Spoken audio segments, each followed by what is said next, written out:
All right.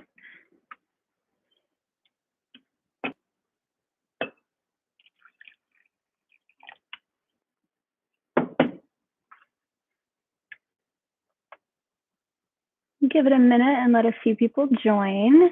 If you're here, say hi in the live stream and let me know if you can hear me and everything is good. Yes, Gustavo, this is live. Hi, Jordan. All right, so I'm making myself some tea here, and I'm going to post this link on a few of my other socials so people know that I'm going and can log in if they want to catch it live. I have some news that I want to share with you guys and some few things that I want to talk about. Kind of like it's going to be a little bit all over the place because I have a few things that I want to share, but hopefully you guys will stick with me for this. Usually my live streams end up going pretty long, and I'm hoping this one to not go quite as long because I haven't had dinner yet. But hi, everybody. It's good to see you. All right. I'm actually having some tea here that was sent to me by one of my patrons, Craig Call. He's one of the patrons at the Demons here. And it's really, really good. So this one is lemongrass, and I didn't think that sounded very good at first, but I tried it and I was super, super impressed. It was delicious. Okay. Oh, hi, Crisco Bike. Hello from Meridian. That's awesome. You're like a neighbor almost. All right. Let's see. Sorry, I'm like bouncing between browsers right now. I tried to start live streaming on my regular browser and it was like, you can't. Sorry. So we're trying something else. I had to download a new browser for this. All right, let that load for a minute. Okay, so the first big news of the night is something that I'm already seeing in the live chat. I reached 15,000 subscribers over the past week, and I had already told my patrons that once I reached 15,000 subscribers, I would launch my merch shop. So if you guys look in the description, you will see that the merch is now live. It's on a website called spreadshirt.com, and it is, I think it's pretty great. The shirt I'm wearing right now that says Worthy, this is from my merch shop. There's 4 different designs, and if I was a better YouTuber, I probably would have like planned a little bit better on having this up on the screen, but I'm not a better YouTuber, unfortunately. So I just have little print offs of what the designs look like to show you. And the merch is available on like tons of different stuff. It's on clothes, it's on like mugs and hats and masks and all different kinds of stuff. So the one that I'm wearing, the Worthy one, I wanted something just like super simple. That's what it looks like on just like a regular plain old t-shirt. And you guys are probably seeing it backwards now that I'm thinking about it because of my webcam. Is it backwards?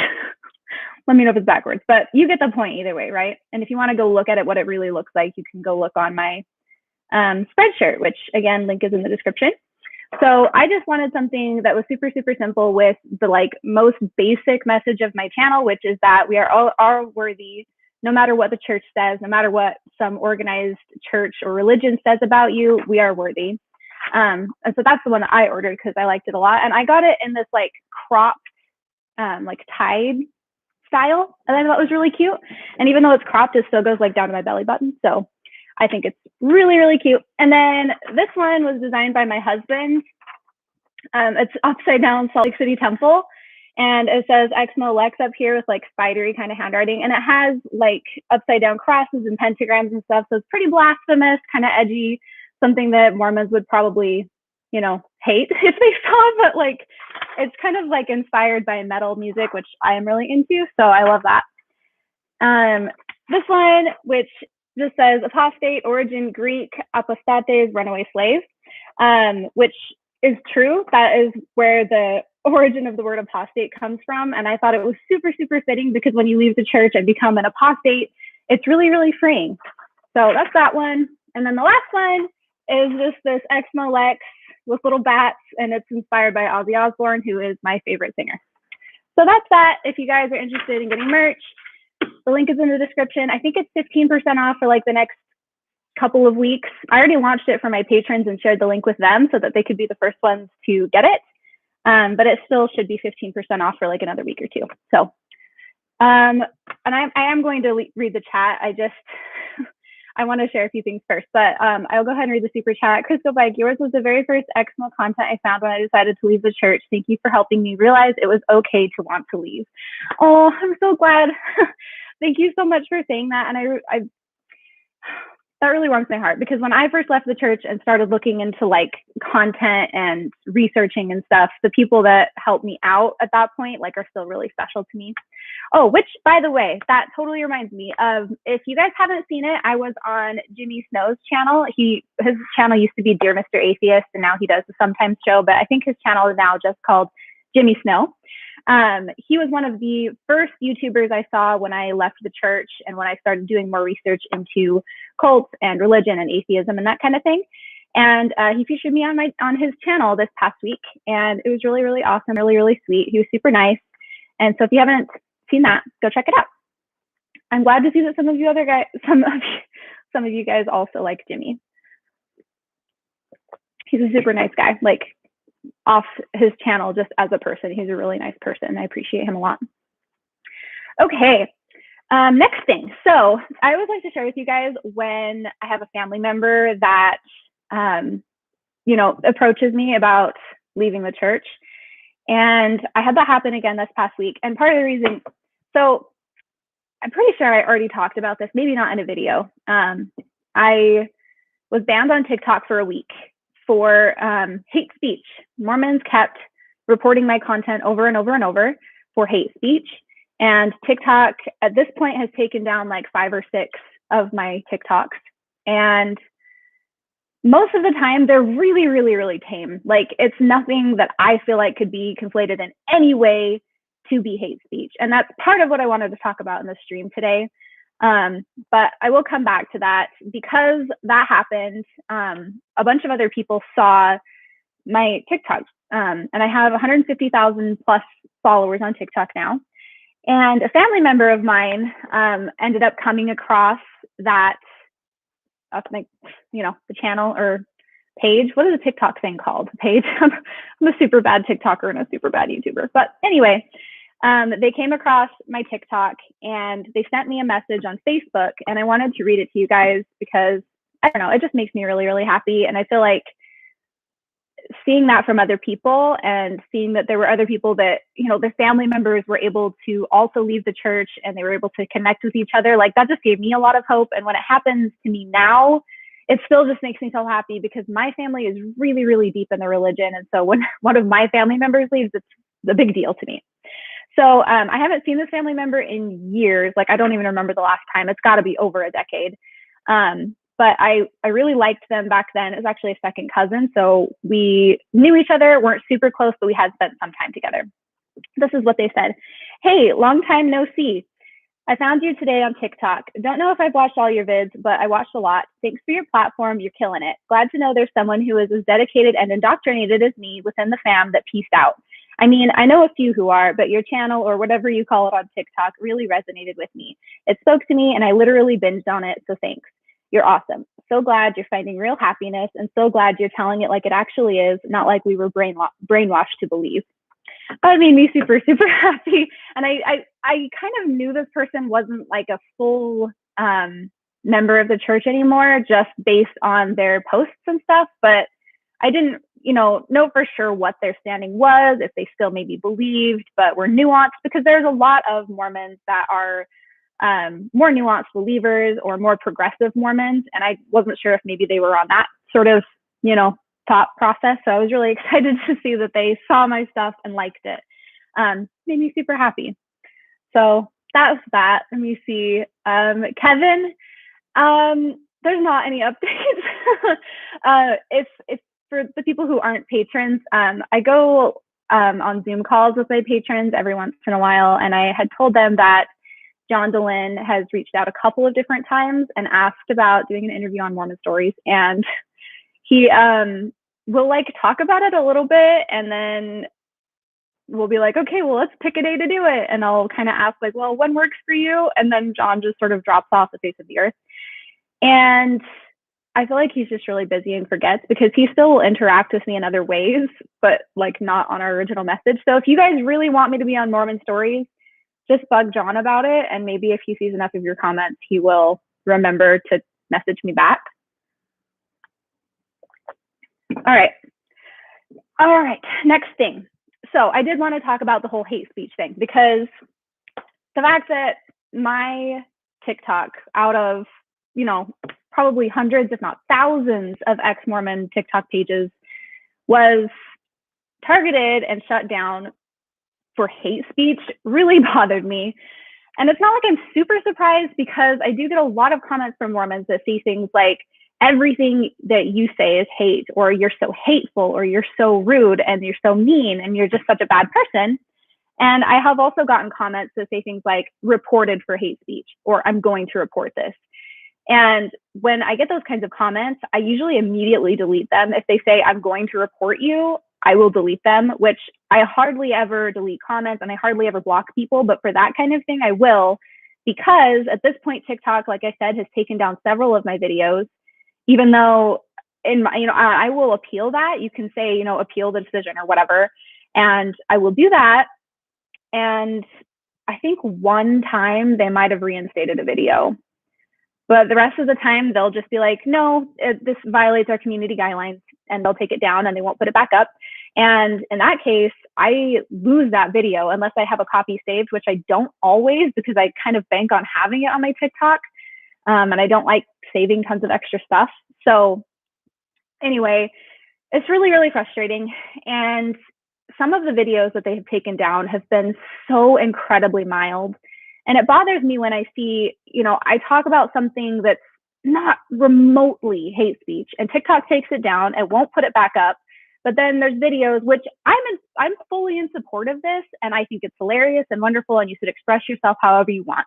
But I will see videos of people like wearing temple clothes, out and about on the street, dancing in them, roller skating in them, which is very funny. I don't have a problem with that. But to me, it's frustrating to see that kind of stuff stay up on TikTok, where my stuff that will be like just talking about literal history, or reading quotes from church leaders, or talking about my own experiences, will be taken down for hate speech. So I don't know, that frustrates me. And I did want to share, I got a comment on TikTok after talking about, just a couple of days ago, like yesterday maybe, I can't remember for sure. I talked about how one of the reasons, because somebody had asked, like, why do you get so much more hate than other ex-Mormon content creators? And I told them, I really don't think that I get more hate than other people do. I just think that on TikTok, I have a fairly large platform, so I will get more comments, and then I also tend to highlight the hate comments I get more than other people. I've done several hate comments videos on YouTube, and I like to reply to hate comments on TikTok because it's fun.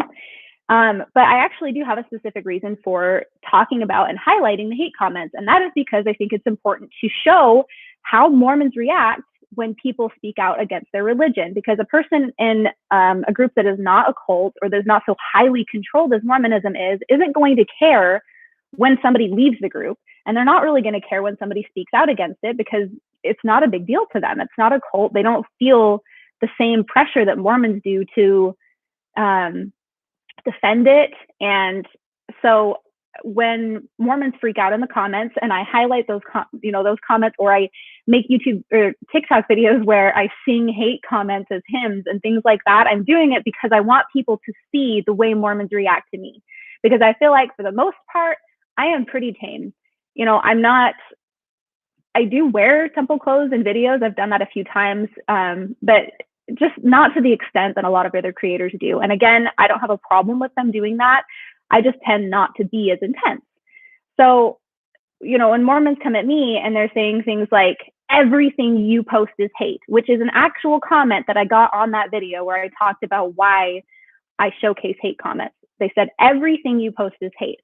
And to me, I'm like, I don't know where you're coming from with that, because me posting videos about my experience in a Mormon temple, is that hateful? Or are you just getting offended because you don't agree with my experience? Because I never say anything like it's stupid or I hate it or anything like that. It's just like, this is my experience. It wasn't good. This is how I felt during it, and that kind of thing. And then videos like where I will read out of Mormon books, which, like, hang on a second. This guy right here, Mormon Doctrine by Bruce R. McConkie, Mormons hate this book.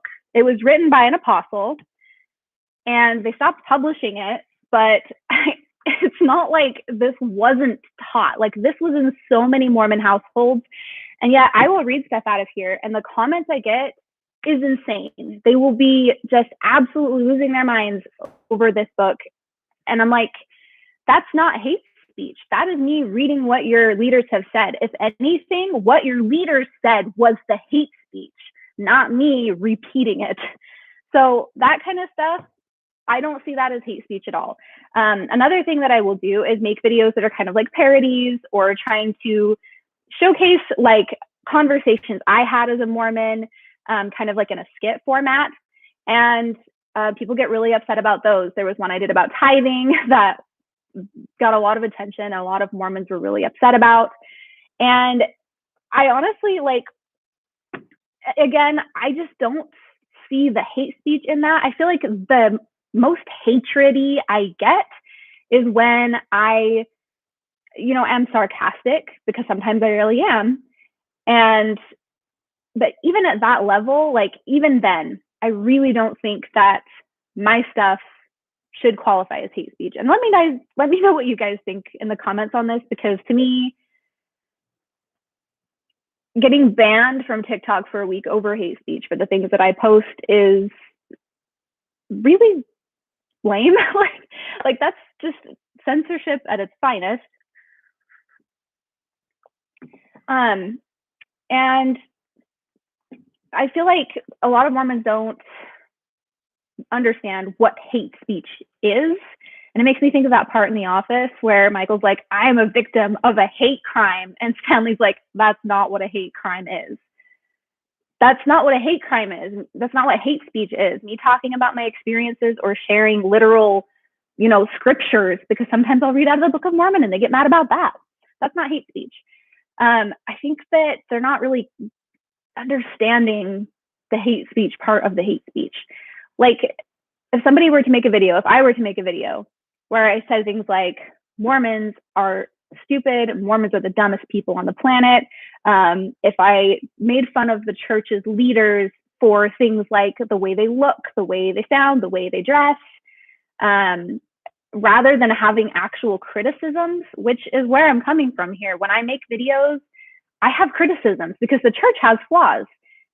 And I guess that maybe people believe that because they believe the church is true so strongly that it is free from flaws. And that's just not the case. So that's kind of where I come down on it. Let me read a few of the comments because I've been not reading. I'm glad that the designs aren't backwards. If you guys are just joining, my merch store is live now, and I showed some of that merch earlier in the video. The shirt I'm wearing right now is part of that merch, and you can see the link in the description if you want to go find some. I'm glad that you guys like the metal design too. I think it's awesome. Jupiter Moon says, hi, I'm currently stuck in the church. I have to hide a whole separate life from my parents. What can I do when I'm forced to go to church? It's really triggering and I want to go be myself, but I can't. That's really hard as somebody, if you are a minor living with your parents, that's really hard. I think that my biggest advice would be to find communities like this and find an escape and a place that you can go to feel safe, and you don't have to think about the church. And I understand that, like, if you're going to have to go to church, there's not a whole lot you can do in that situation. When I was a teenager and I had times I didn't want to be at church for whatever reason, I would find whatever excuse I could to leave. Like, I feel sick, I am on my period, I need to go to the bathroom, even if it was just to get out of the classroom for 10 minutes, like go take a long bathroom break and stuff like that. Or I would just hang out like in the hallway. When I was pregnant and having my kids, I would go to the mother's room, even if the babies didn't need anything, and just sit in the comfy chairs. I'm sorry, I'm sure that probably doesn't help too much, but as a minor, it's really, really hard to, do things that your parents don't want. Um,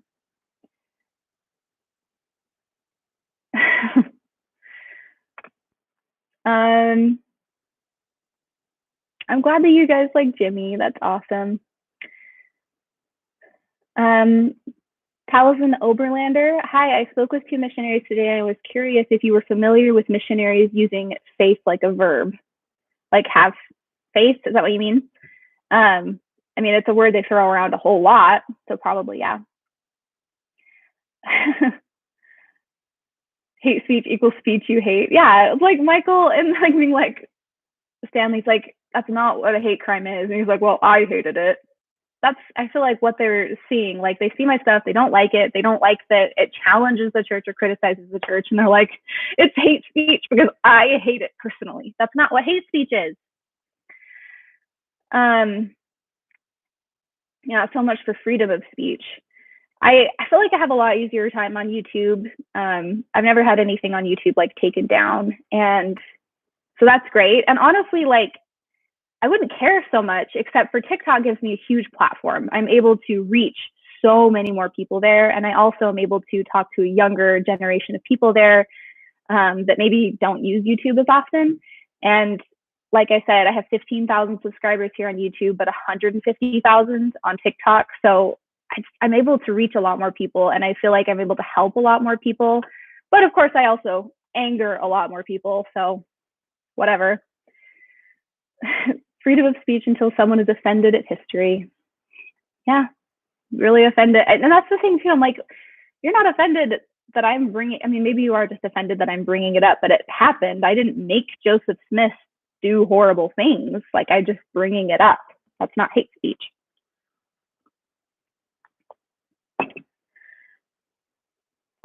Crisco Bike, it was an emotional moment when I began to learn who else was out that I knew. Yeah. It makes me happy every time. Like, I always end up crying emotional tears over it because it's like, oh, if you made it out, and if I made it out, like people can make it out. They just have to do it on their own time frame. You really can't force anybody to leave the church. Oof. Okay, I'm gonna zoom down a little bit.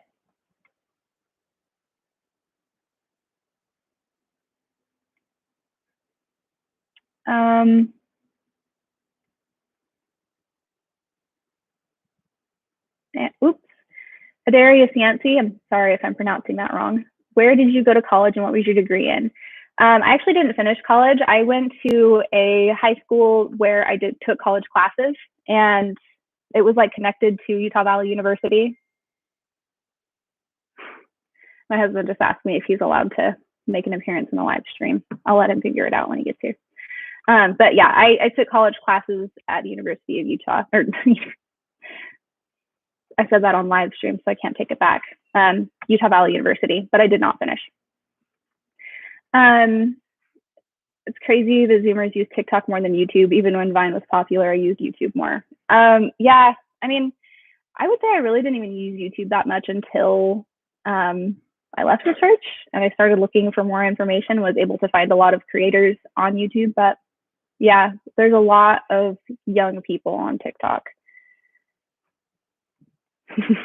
I find it interesting that YouTube has competition now. Yeah. Yeah. Oh, Darius, I'm glad that I pronounced your name right. Revlon 450, who do you think will do more damage to the church when they are Prophet, Oaks or Bednar? I'm going to have to go with Oaks just because I feel like I'm more familiar with some of the things he has said, and it's awful. I can't say any more about it, honestly. Haru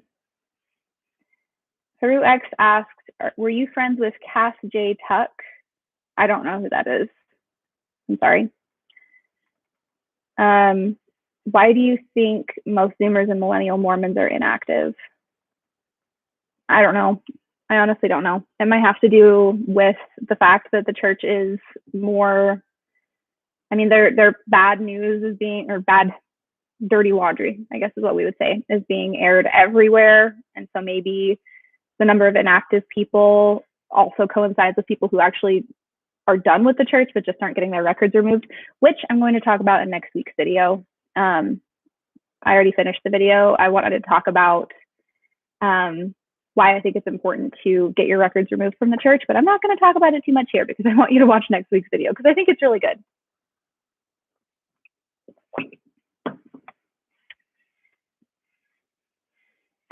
All right.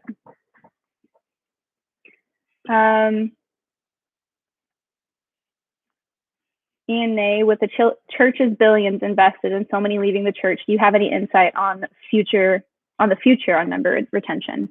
I honestly, I don't know. It'll be interesting to see how it goes. I wish that there was more of a way to see like exactly how many people are leaving versus how many are staying, but I don't know. Taliesin Oberlander, any thoughts about Saints Unscripted, the three Mormons? I don't know how much I want to talk about them.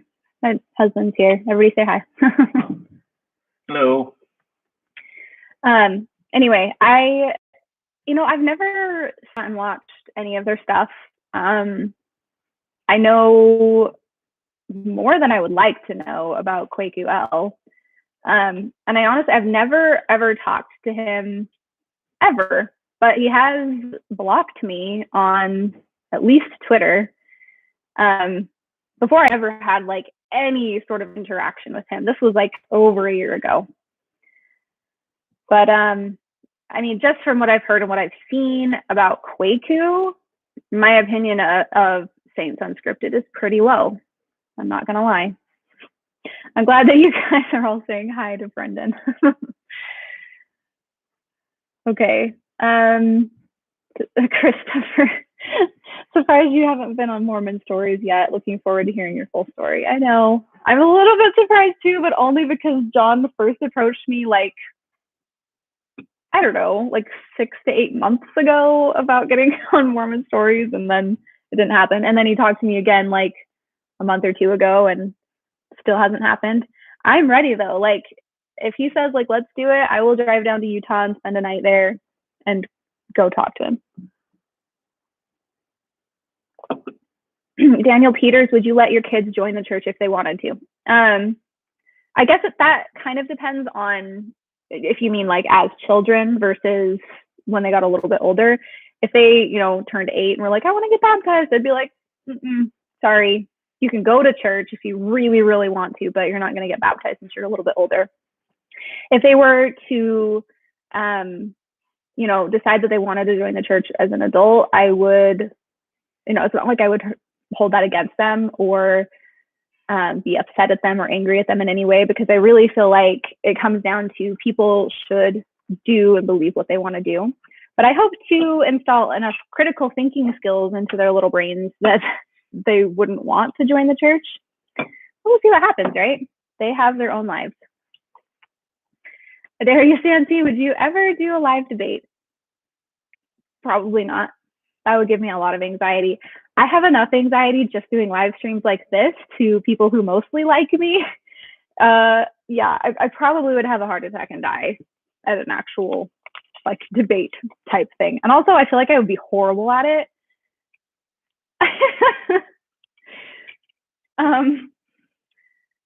Emily Hancock, after sharing the quote from Harold B. Lee and disabled kids, my dad legitimately said, wow, I don't think I'd have made the same decisions if the internet was around when I was a kid. Yeah.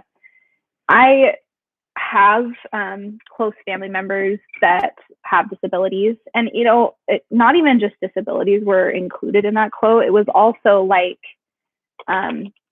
physical limitations, I think is what he actually said.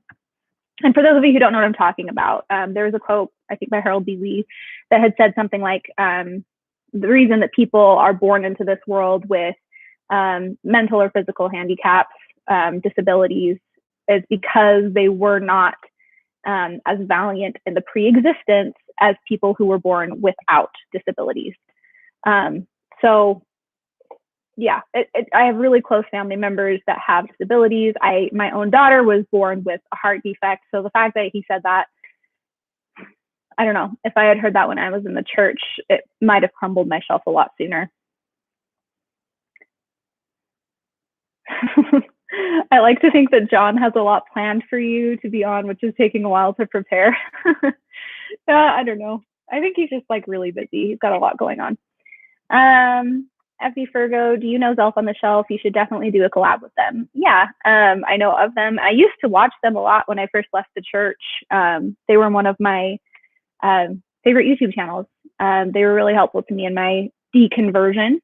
And I actually have met Tanner personally. He stayed over at my house one time when he was going through the area and he needed a place to sleep. I don't watch them anymore because I have had people comment on my videos and be like, you stole this idea from Zelf on the Shelf, when I haven't watched them in, I mean, at least a year, if not probably longer. It's probably been like a year and a half. But anyway, I was like, I'm just not gonna turn on their stuff anymore because I don't want to even like accidentally take an idea from them. But I think that they're great people. Yeah, that quote is absolutely gross. I hate it.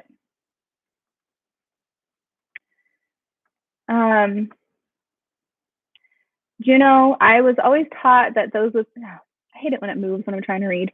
I was always taught that those with disabilities were the purest souls and were being given a free pass to the celestial kingdom, I assume. I feel like I heard that too as a Mormon, but here's something that I heard more often, and I'm pretty sure I repeated as well. And if you guys have heard the same thing, you'll have to let me know in the comments. But I heard as a Mormon that people with disabilities were the ones who actually physically cast Satan out of heaven. And so they were born with disabilities. I'm not 100% sure why that would, be the case, but that's what I was taught. And I mean, I don't know if I was ever taught that over the pulpit, but I heard that from adult Mormons in my life. So let me know if anybody else heard that. Haru, it's tea, the lemongrass tea, for those of you who weren't here when I was brewing it at the very beginning.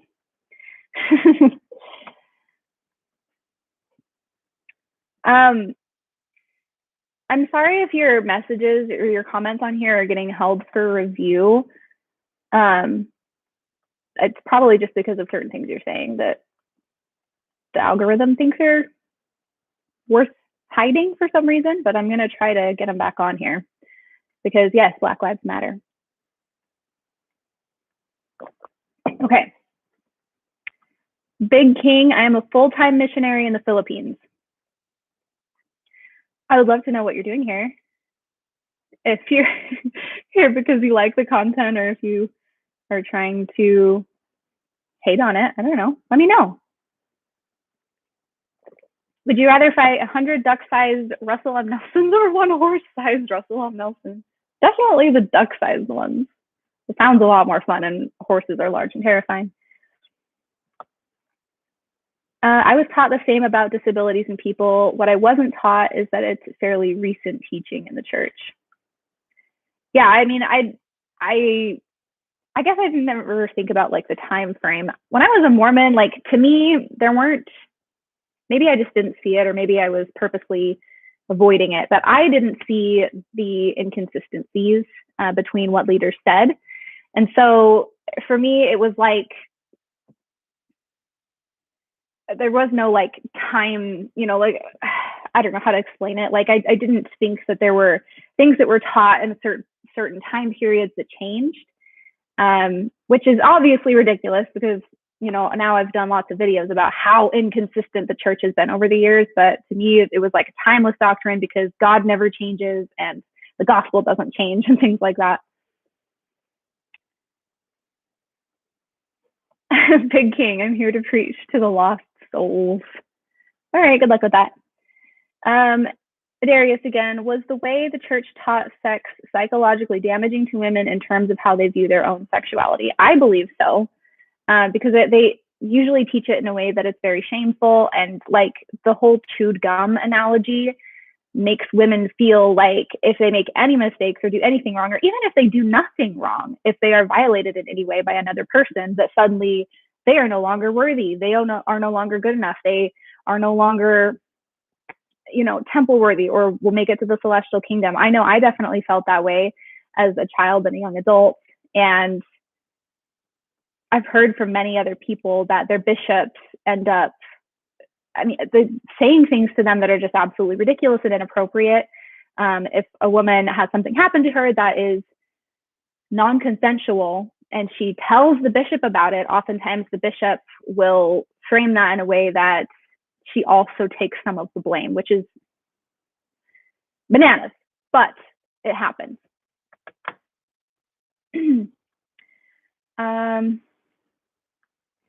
RK asked, and for some reason it's hiding it, did you refer to yourselves as Christians in the US? I'm curious because I encountered an Australian Mormon that did. Yes, Mormons very much view themselves as Christians. And I went through a brief period when I first was leaving the church where I was like, maybe the Mormons aren't really Christians. Like maybe, even though I'd thought that my whole life. Now that I'm on the other side of it and I've been out of the church for a long time, I feel like it's, and I'm not a Christian. I don't believe in any gods. I'm an atheist.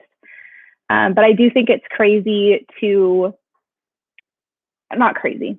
I don't like when Christians gatekeep Christianity.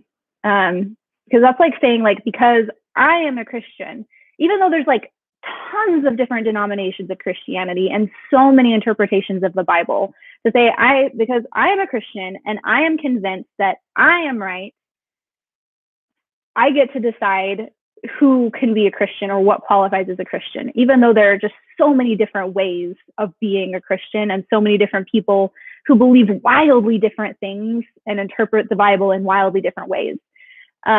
So in my personal opinion, if a Mormon, whatever, says I'm a Christian because I believe in Jesus Christ and follow him, they can be a Christian. I don't like when people try to gatekeep that, because I feel like if Jesus Christ actually existed, he wouldn't approve of people judging others in that way and gatekeeping his religion.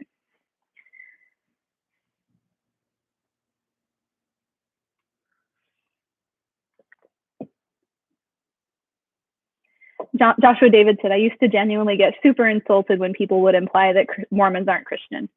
Yeah, I used to as a Mormon too. And it doesn't offend me like it doesn't offend me anymore, but I do think it's annoying.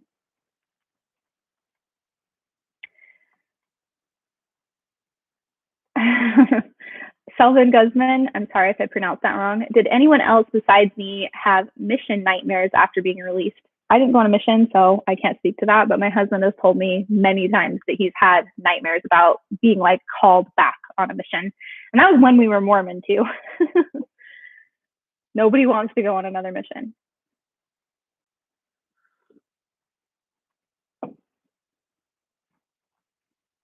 Amanda Herman, evangelicals and Mormons have too much in common not to all fall under the Christian umbrella. I agree.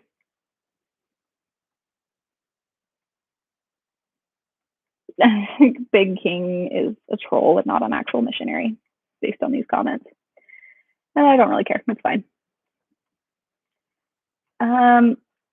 Let's see. Cami Chameleon, I'm really sorry if I pronounced that wrong. What do you think of the transgender community? I know it's random, but I'm gender fluid myself. Also, what things from the church have you heard regarding the trans community or LGBT in general? For myself, I fully support the transgender community, and I've heard a lot of terrible things from the church about it. And I have to be honest with you, when I was a member, I just followed whatever the church said on those types of things, because I was an indoctrinated little sheep who didn't think for myself.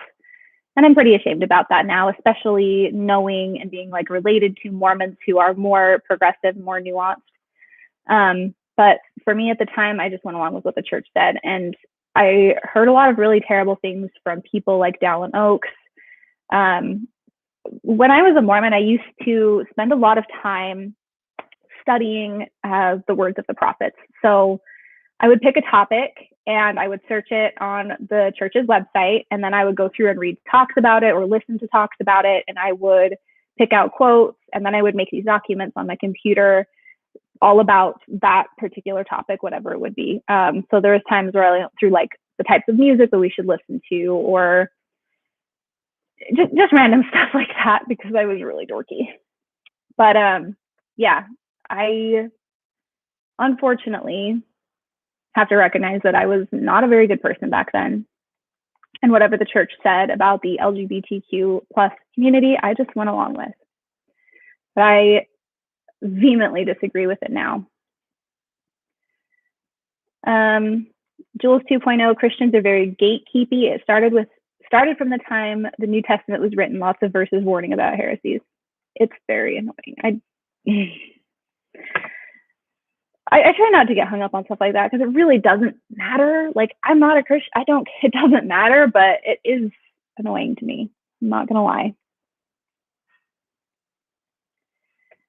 Hello, Peanut. So what happens to people that never go through the temple before they die, especially in countries that don't have them? I've always wondered this. So for people like that don't have access to the temple, that's why Mormons have ceremonies like baptisms for the dead, and you can do endowment sessions by proxy for the dead. That's the whole point of that whole thing. That's why they do that, so that people that didn't have a chance to have those blessings in this lifetime can have them after they die, and they can choose to accept or reject that in the afterlife. Emily Hancock, in Convos with My Dad, he defines doctrine as belief in God/Christ/ghost and sees women in the priesthood and gay temple weddings as not a change in doctrine. What are your thoughts?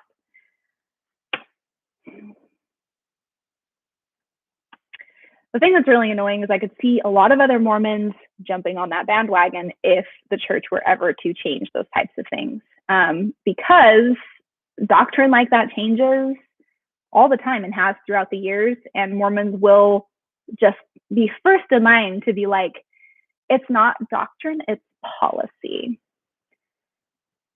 Even if like you can find stuff that like proves that like, no, that is taught as doctrine, it's not just a policy change. But I could definitely see that happening. I think it's ridiculous. I think that women not having the priesthood and not having gay people getting married in temples is absolutely part of the doctrine. It's a thing that's like heavily emphasized. I actually had a girl on my TikTok the other day when I made a video about how women can't have the priesthood. She was like, we do have the priesthood. And I was like, no, you don't. Like, women can't hold the priesthood in the church. And she really argued with me on it, being like, well, we have access to the blessings of the priesthood. I was like, you can't hold the priesthood. That's not the same thing. And I feel like it's super disingenuous to act like, yeah, we have the priesthood the same way men do. Lisa Vichers, I couldn't possibly cover all of them, just hit the big ones: polygamy, women's rights, racial equality. I feel like I missed a previous comment or missed the context on that. I'm sorry. Thank you, Sam Huff. I don't really care. He can comment as much as he wants, because it probably just helps with the algorithm or something, and he's saying silly things, so it's kind of funny. The last thing that I see is, I know, oh, dang it, it moved up. Something about Mitt Romney being the prophet, which is very funny to me. Love seeing all the rainbows.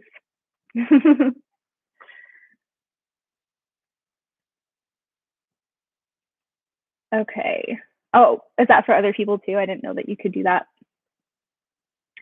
Haru, do you like the Book of Mormon musical? Yeah, I've only seen it once, and it was really, really crappy quality because I watched it on like YouTube. So somebody had just recorded it from the audience. So it's not super great quality, but it was very funny. And I was actually wanting to see it last year because I think they were coming through Boise and I would have been able to go. And then COVID happened. So hopefully someday I'll get to see it live. That would be like fantastic. And if any of my followers were like going to be there, it would be so cool. That would be super, super fun.